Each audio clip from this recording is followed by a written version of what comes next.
Hello students, तो how are you बच्चों, कैसे आप सब। तो आज पढ़ेंगे इस लेक्चर में अल्टरनेटिंग करंट का कुछ एनसीईआरटी प्रॉब्लम्स। बच्चे एनसीईआरटी में बहुत ही प्रॉब्लम होती है। कुछ बच्चों को एनसीईआरटी को समझ नहीं पाते कि क्या कॉन्सेप्ट है, क्या न्यूमेरिकल वो दे रहा है, कैसे समझे उसको, हम वो समझ ही नहीं पाते क्वेश्चन को देख करके, तो घबरा जाते हैं। कुछ बच्चे होते हैं ऐसे। तो ये वीडियो उन सभी बच्चों के लिए है जिनको एनसीईआरटी क्वेश्चन को सॉल्व करने में प्रॉब्लम होती है। तो अल्टरनेटिंग करंट का ये लेक्चर आपका है और this video is your solution for NCERT problems. Fine, तो इसमें पढ़ेंगे हम लोग आज से एनसीईआरटी का अल्टरनेटिंग करंट का एक लेक्चर है ये, और इस लेक्चर में हम एनसीईआरटी के न्यूमेरिकल्स पर डिस्कस करेंगे। ठीक है, तो एनसीईआरटी का चैप्टर नंबर 7 अल्टरनेटिंग करंट। तो अल्टरनेटिंग करंट में एनसीईआरटी का जो फर्स्ट क्वेश्चन है 7.1 आपके सामने दिखाई पड़ रहा है स्क्रीन पे। तो 100 ohm resistor is connected to a 220 volt 50 hertz AC supply. What is the RMS value of current, what is the net power consumed. ये क्वेश्चन है। अब कैसे सॉल्व किया जाता है न्यूमेरिकल को, तो मैंने आप लोग को बताया है अल्टरनेटिंग करंट में जो भी वोल्टेज गिवन रहेगा या करंट गिवन रहेगा, अगर पीक वोल्टेज नहीं बोल रहा है आपसे कि peak voltage, maximum voltage, amplitude, voltage amplitude, current amplitude, ये वर्ड सब नहीं आ रहा है, तो वो करंट या वोल्टेज की जो वैल्यू होगी वो आरएमएस वैल्यू होती है। तो यहां पर गिवन है बच्चों, गिवन दैट खराश हो गई गले में बच्चों तो थोड़ी सी। तो आर गिवन है आपका रेजिस्टेंस 100 ओम, ठीक है, और ये जो आपका 220 वोल्ट दे रखा है, ये ना पीक कह रहा है ना कुछ, तो जो भी दिया है सिंपल सी आरएमएस वैल्यू है। तो आपका वी आरएमएस गिवन है बच्चों, बहुत ही बढ़िया दिया हुआ है, और आपकी फ्रीक्वेंसी भी दी गई है यहाँ पे 50 के हर्ट्ज दिया है फ्रीक्वेंसी। मतलब हमारे घरों में तो यही एसी आती है ना, 50 हर्ट्ज की फ्रीक्वेंसी की करंट आती है और 220 वोल्ट का लाइट आता है। तो ये इफेक्टिव बोलते हैं इसको, इफेक्टिव। इफेक्टिव मतलब आरएमएस, ठीक है। तो आपको आरएमएस वैल्यू करंट की कैलकुलेट करनी है, करंट की आरएमएस वैल्यू। तो जब भी वीआरएमएस दिया हो, यहां पे प्योर रजिस्टर है, मतलब आर सर्किट है, तो आर सर्किट के लिए हम जब भी करंट निकालेंगे आईआरएमएस, तो वीआरएमएस में हम क्या करेंगे, डिवाइड करेंगे। तो जो फर्स्ट है ये ए वाला, इसका आंसर होगा I R M S equal to, भाई voltage upon resistance, Ohm's law से भी समझ सकते हो आप लोग, वोल्टेज अपॉन रेजिस्टेंस, तो V R M S by R, V R M S by R. V R M S कितना है 220, आर कितना आपका है 100 ओम, एक जीरो कैंसिल, कितना आएगा 2.2 एम्पियर की करंट इफेक्टिव होगी हमारे सर्किट में। तो पहला आपका सॉल्व हो गया। बी नंबर, इसमें what is the net power, power पूछा है, तो प्योर आर सर्किट आप पढ़ चुके हैं। पावर कंज्यूम निकालने के लिए हम average power, V R M S I R M S यही होता है, P equal to V I से। तो V R M S formula सब पढ़े हो आप लोग, थ्योरी थोड़ी सी आपको समझने में प्रॉब्लम होती है। तो V R M S into I R M S, ये कितना होगा 220 इंटू 2.2, एक 10 का मल्टीप्लाई हो जाएगा, तो 22 इंटू 22 अप्रॉक्स 484 एम्पियर आंसर होगा इसका, ठीक है ना। तो ये वीडियो को स्टॉप करके अगर समझ में आ गया हो तो नोट कर लिए। इसका सेकंड क्वेश्चन हम आपके सामने रखते हैं बच्चों। ये सेकंड क्वेश्चन है 7.2। अब इसे कैसे सॉल्व करेंगे, तो जैसा कि मैंने बताया है, अगर क्वेश्चन में पीक, एम्पलीट्यूड, ये सब वर्ड अगर ना दिया गया हो तो वो आरएमएस वैल्यू होता है। जस्ट अभी पहले क्वेश्चन में मैंने बताया। अगर क्वेश्चन में पीक कह रहा है, जैसे यहां पे क्वेश्चन में peak value of AC supply is 300 volt, तो इसका मतलब ये पीक वोल्टेज है, ये आरएमएस नहीं है। जनरली अगर वोल्टेज गिवन है तो वो आरएमएस होगा या इफेक्टिव होगा। ये न्यूमेरिकल पहचानने का तरीका है। तो इसका हम ये जो गिवन क्या है, वी नॉट गिवन है आपका 300 वोल्ट। इसमें ए में पूछा क्या है, आरएमएस वैल्यू, मतलब वी आरएमएस आपको फाइंड करना है।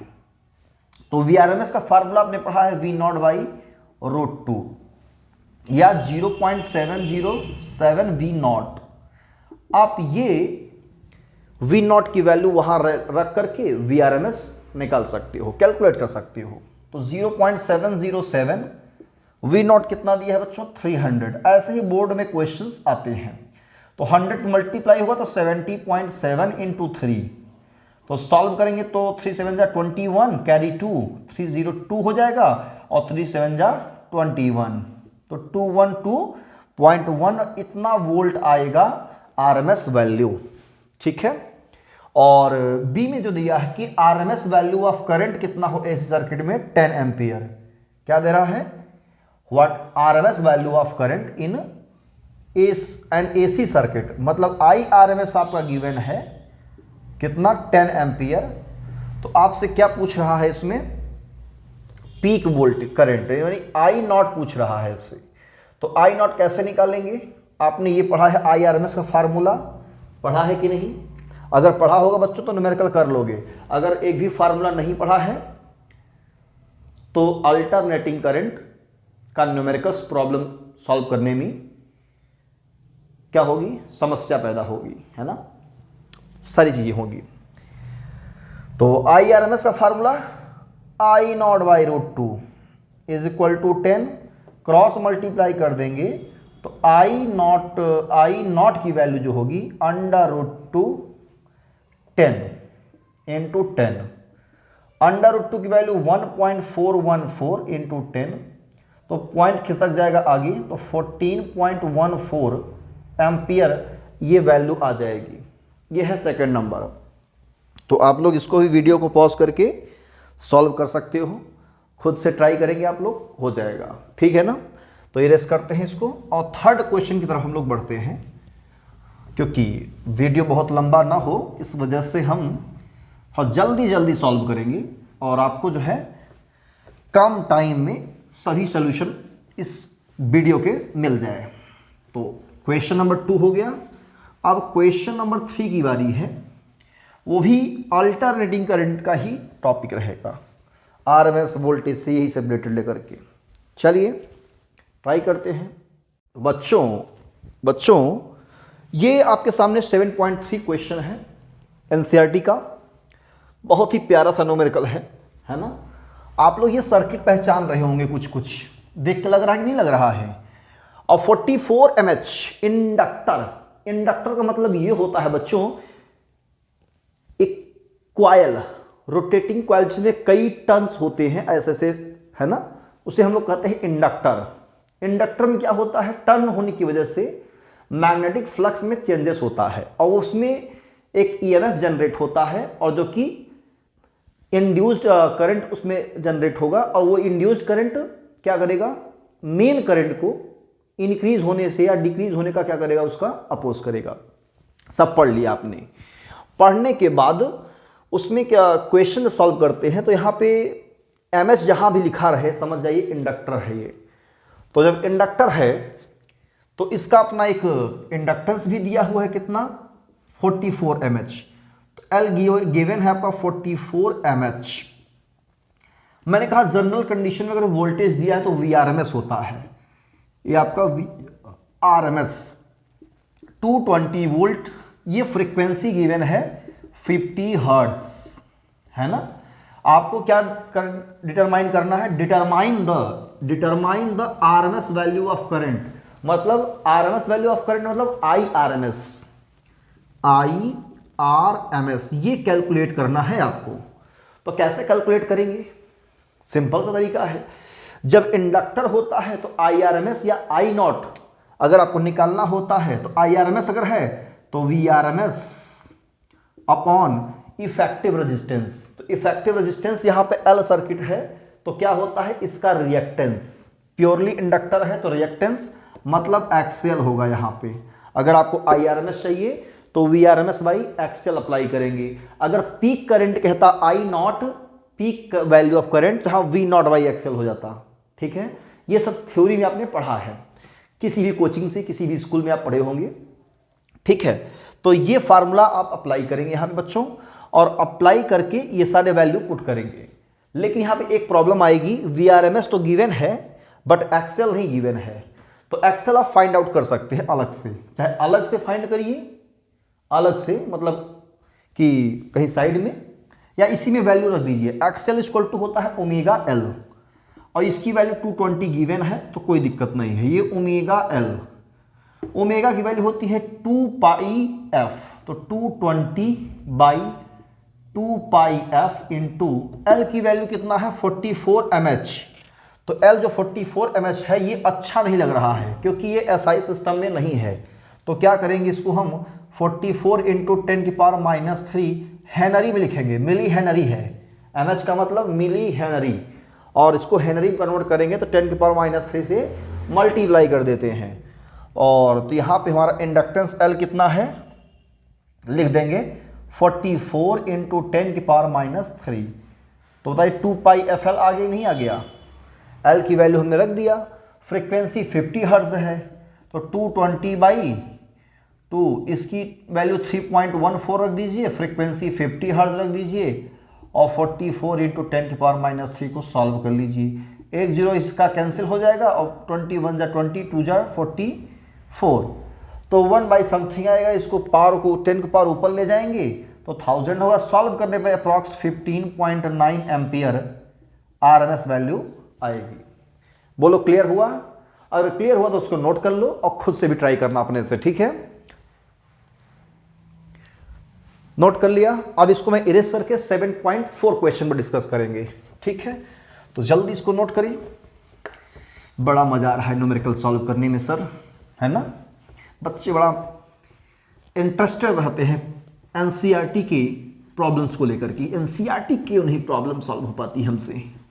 एनसीईआरटी का लैंग्वेज ही नहीं समझ में आता। लैंग्वेज भोजपुरी में दिया होता तो समझ में आता, है ना? चलिए नेक्स्ट क्वेश्चन 7.4, यही क्वेश्चन है बच्चों 7.4, है ना?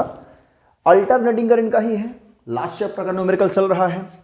और 60 माइक्रोफैराड, फैराड मतलब फ्राड नहीं फैराड, तो 60 microfarad capacitor is connected to a 110 volt 60 hertz AC supply, determine the RMS value of current in the circuit.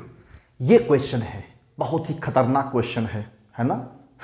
खतरनाक नहीं है, सिंपल सा है। कैपेसिटर लगा हुआ है इसलिए खतरनाक हो गया, खतरनाक नहीं होगा, सिंपल सा है। कैपेसिटर लगा है और रेजिस्टेंस की कोई बात ही नहीं कर रहा है कहीं पर, मतलब प्योरली सी सर्किट है। और जब सी सर्किट होगी तो हमें कैलकुलेट करना है आरएमएस। तो आरएमएस हो या पीक हो तो करस्पॉन्डिंग में जो रेजिस्टेंस होता है वो इफेक्टिव रेजिस्टेंस, जैसे इसके पहले वाले क्वेश्चन में एक्सेल इफेक्टिव रेजिस्टेंस मतलब रिएक्टेंस। तो यहां भी आरएमएस निकालने के लिए वी आरएमएस अपॉन एक्ससी ये अप्लाई करेंगे। क्या अप्लाई करेंगे? V RMS upon XC. भाई आरएमएस निकालना है ना, प्योर सी सर्किट है तो क्या करेंगे, इसका इफेक्टिव रिएक्टेंस लेंगे। इफेक्टिव रिएक्टेंस रेजिस्टेंस मतलब रिएक्टेंस एक्ससी। अब एक्ससी कैसे निकालेंगे? बहुत ही सिंपल तरीका है। एक्ससी आपने पढ़ा है 1/ω c, ये बहुत ही खतरनाक है ये भी। तो यहां रख देते हैं वी आरएमएस 1/ω c। अब ओमेगा सी कहां जाएगा? ऊपर जाएगा। वी आरएमएस मैंने कहा जनरली जो वोल्टेज गिवन रहता है बच्चों वो आरएमएस होता है। तो यहां वी आरएमएस कितना है? 110 वी आरएमएस। ओमेगा सी ऊपर, ओमेगा कितना होता है? 2 पाई एफ, पढ़ा है ना? 2 पाई एफ। सी कैपेसिटर, सी क्या है? कैपेसिटर का तो यहां सी की वैल्यू कितना है? 60 माइक्रोफैरड। तो 60 को हम चेंज करेंगे 60 इंटू 10⁻⁶ फैरड, है ना? फ्रीक्वेंसी कितना है? 60 हर्ट्ज। तो 110 इंटू 2 3.14 इंटू फ्रीक्वेंसी 60 हर्ट्ज। पहले से 60 ऑलरेडी है, 60 है, 10⁻�6। बस प्यारा सा आ गया आपका लंबा सा, है ना? प्यारा सा लंबा सा एक कैलकुलेशन, इसी कैलकुलेशन करना है और जल्दी से कैलकुलेट करिए क्योंकि मैं कैलकुलेट करूँगा टाइम लगेगा, वीडियो लंबा जाएगा, बेवजह का वीडियो बढ़ जाएगा। तो तो आप जल्दी कैलकुलेट करके बताइए, कमेंट करिए।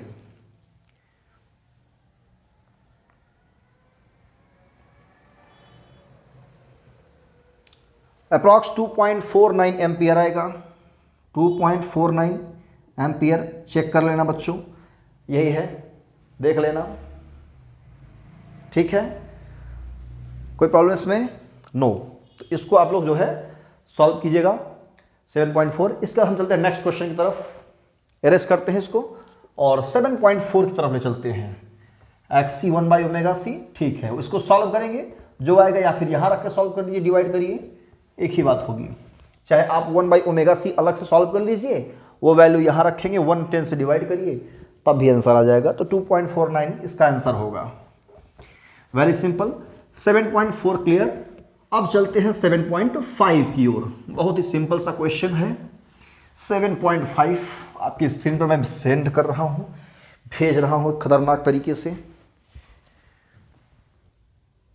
बच्चों 7.5 वेरी सिंपल सा क्वेश्चन है। क्या आप कल्पना कर सकते हो कि ऐसा क्वेश्चन आपके बोर्ड एग्जाम में देगा? सोचिए कैसा क्वेश्चन पूछा जा रहा है, ये गौर कीजिए। इन एक्सरसाइज 7.3 और 7.4 what is the net power absorbed by each circuit over complete cycle, explain your answer. ऐसा क्वेश्चन दिया है बच्चों।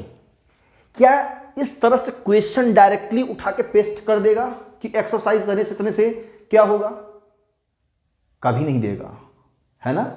लेकिन अभी आपने जस्ट सॉल्व किया है, इसका आंसर मुझे देना है आपको। क्या आंसर होगा तो मैं पहले बताऊंगा, इसका आंसर 0 आएगा। आप लोग अगर पढ़े होंगे तो डायरेक्टली कह देंगे 0 होगा। क्यों 0 होगा ये बता देता हूं। एक्सरसाइज 7.3, एक्सरसाइज 7.4, अब इसके बाद क्या सॉल्व कर रहे हैं 7.5। तो 7.3 और 7.4 में कौन सा सर्किट आपने पढ़ा है? एक में पढ़ा है L सर्किट और दूसरे में पढ़ा है C सर्किट। एक में प्योर इंडक्टर, एक में प्योर कैपेसिटर। जब बच्चों जब प्योर इंडक्टर होता है तो वोल्टेज लीड करता है करंट से कितना? π/2, मतलब फेज एंगल कितना है दोनों के बीच? π/2। और जब प्योर कैपेसिटर होता है तो करंट लीड करता है या वोल्टेज लैग करता है कितना? π/2। तब भी फेज एंगल कितना आता है? π/2। हमें यहां पे क्वेश्चंस में ये नहीं देखना है कौन किससे लीड कर रहा है, बस आपको ये पता होना चाहिए अगर L और C रहेगा तो फेज एंगल क्या बनेगा?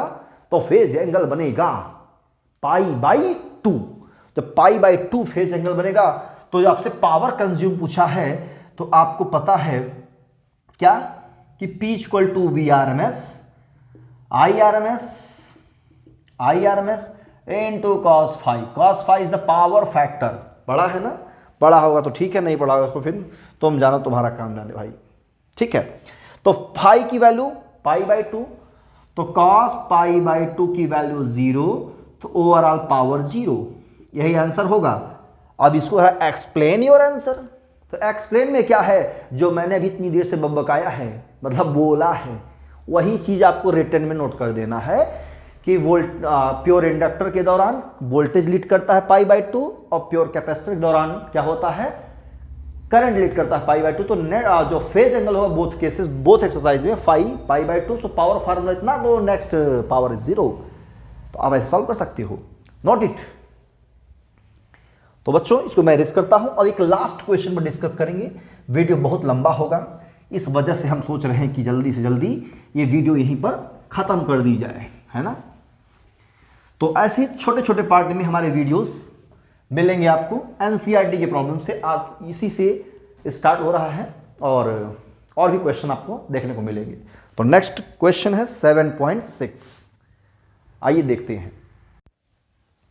तो क्वेश्चन नंबर 7.6 आपके सामने है और इस वीडियो का लास्ट क्वेश्चन है। इसके बाद हम मिलेंगे नेक्स्ट वीडियो में इसके आगे के क्वेश्चन लेकर के। वीडियो छोटे छोटे पार्ट में हम अपलोड कर रहे हैं और आप सब इस वीडियो को देखिए और सारे डाउट्स अपने क्लियर कर लीजिए, ठीक है। 7.6 obtain the resonant frequency omega R of a series. Resonant word आ गया है। रेजोनेंट, जब बच्चों रेजोनेंट आ जाए लेकिन सीरीज LCR है, LCR मतलब LCR, इंडक्टर, कैपेसिटर, रजिस्टर, तीनों हैं। रेजोनेंट फ्रीक्वेंसी ओमेगा आर ये दिया हुआ है ना। तो आपको कैलकुलेट क्या करना है, क्वालिटी फैक्टर कैलकुलेट करनी है। तो बच्चों रेजोनेंस कंडीशन पे आपने पढ़ा है XL बराबर XC होता है, और बैंडविड्थ, क्वालिटी फैक्टर और शार्पनेस मैंने पढ़ाया ही है। तो आप पढ़े होंगे, जो वीडियो को पिछले वीडियो नहीं देखे होंगे वो देख सकते हैं, और आप कहीं और कोचिंग से अगर पढ़े हैं, अपने से सेल्फ स्टडी पढ़े हैं, स्कूल में पढ़े हैं, तो बेस्ट है। तो रेजोनेंट फ्रीक्वेंसी ओमेगा आर, और इसके लिए जो है LCR की वैल्यू गिवन है, क्वालिटी फैक्टर पूछा है। तो सिंपल सा क्वालिटी फैक्टर दो फार्मूले होते हैं, एक होता है क्वालिटी फैक्टर का होता है omega R L by capital R, ये होता है, ये 1/√LC करेंगे तो सॉल्व करेंगे तो 1/R√L/C आ जाएगा, ये मिल जाएगा। तो इस फार्मूले में आप डायरेक्टली रख सकते हो। अगर क्वालिटी फैक्टर की अगर जानकारी है, सही तरीके से फार्मूले का यूज करना जानते हैं आप लोग, तो डायरेक्ट फार्मूला उठाएंगे और वैल्यू पुट कर देंगे, ठीक है ना। तो यहां जो 2.0 दिया है मतलब 2 ही है, कंफ्यूजन के लिए 0.0 लगा दिया, सिर्फ 2 समझेंगे इसको। 1/R, R कितना है 10 ओम है, तो यहाँ 10 रखेंगे, यहाँ L के प्लेस पे 2 रखेंगे, और C के प्लेस पे 32 माइक्रोफैरड, 32 माइक्रोफैरड, इसको फैरड में चेंज करेंगे तो 32 इंटू 10 की पावर -6, ये 16 2 जा कर जाएगा, है ना। तो 1/10 अंडर रूट, इसको ऊपर भेजिए तो 10 की पावर 6/16, और 16 का स्क्वायर रूट बच्चों 4 बाहर हो जाएगा, तो 1/10 इंटू 4, ये 10 की पावर 6 का स्क्वायर रूट सबको आती है ना, एक ठेले वालों को भी आता है स्क्वायर रूट करना। तो 1/10 इंटू 4 इंटू 10 की पावर क्या हो जाएगा, इसका 3 हो जाएगा, है ना। तो एक 10 कैंसिल हो जाएगा, तो 100 आ जाएगा यहाँ पे, 10 का स्क्वायर यानी 100/4, तो ये 25 आ जाएगा क्वालिटी फैक्टर। कितना आएगा 25, ठीक है ना, एक फैक्टर है 25। तो यही है एनसीईआरटी के क्वेश्चंस 25। आप लोग वीडियो को स्टॉप करके सोल्यूशन इसका नोट कर सकते हैं, और अगर समझ में आ गया तो खुद से ट्राई करोगे, ज़्यादा बेटर होगा यार, ठीक है ना। तो मिलते हैं नेक्स्ट वीडियो में और भी क्वेश्चन के साथ में, यहाँ तक बढ़ें, तब तक के लिए all the best, thank you.